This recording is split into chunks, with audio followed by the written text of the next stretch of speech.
And this next question came in from Nice Guy 19, who was asking about 4K editing on my old MacBook Pro, and why do I really need to create my videos in 4K? Is it something I feel that I need to do for analytics or that people are asking for?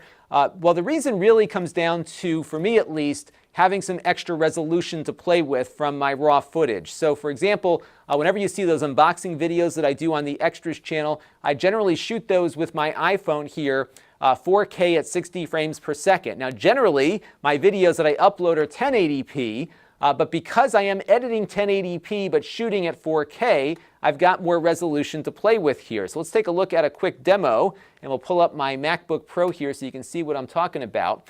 So here we've got an unboxing that I'm working on right now. And if I go over to the clip here, I can actually do something that I can't do if I was just shooting 1080p and retain quality, which is zoom in. So here we've got this video. I can go to 200% here and pick up a lot more detail on this device without losing quality when I zoom in, because I'm basically shooting at essentially twice the resolution, or actually 4 times the resolution that I'm editing at. And you've got a lot of flexibility there. To some degree, it almost allows you to have an extra camera because you can cut up a video in such a way and make it look like you had 2 different cameras running, even though you only had a single one. So if I had 2 people standing next to each other, I could zoom in on one person talking and then cut to the other one talking. It'll look like a lot more of an interesting presentation, and you wouldn't see all that much of a performance degradation when you did that zoom. So you can see here just why shooting in 4K is important. And a lot of the newer Intel chips are optimized for handling this resolution of video. So what's funny is that if we edit a 1080p file out of my TriCaster here on that Mac, no problem. It just handles it. It works fine. You can even export the video at a decent clip because that Intel chip was optimized for 1080p video. That was one of the great things about that particular computer.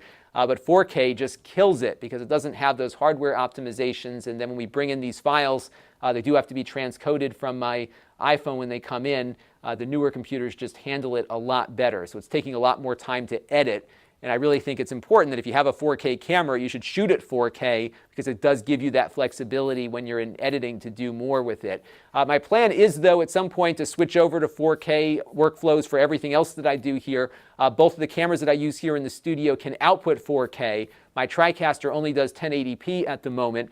Every year, at the end of the year, they offer an incentive to upgrade, so I'm going to see what kind of deals they've got.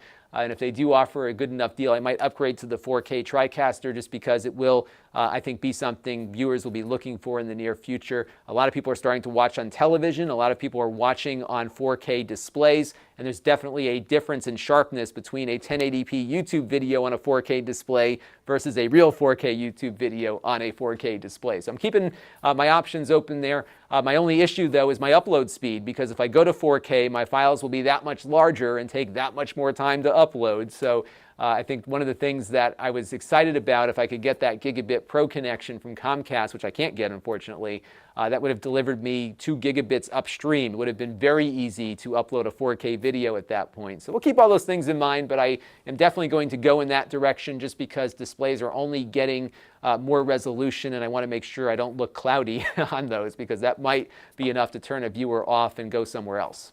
This channel is brought to you by the Lon.TV supporters, including gold level supporters Chris Allegretta, the 4 Guys with Quarters podcast, Tom Albrecht, Too Much Sauce, Gerard Newberg, and Kalyan Kumar.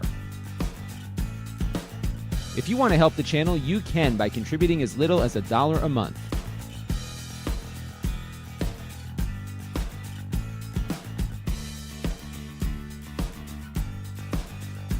Head over to Lon.TV/support to learn more.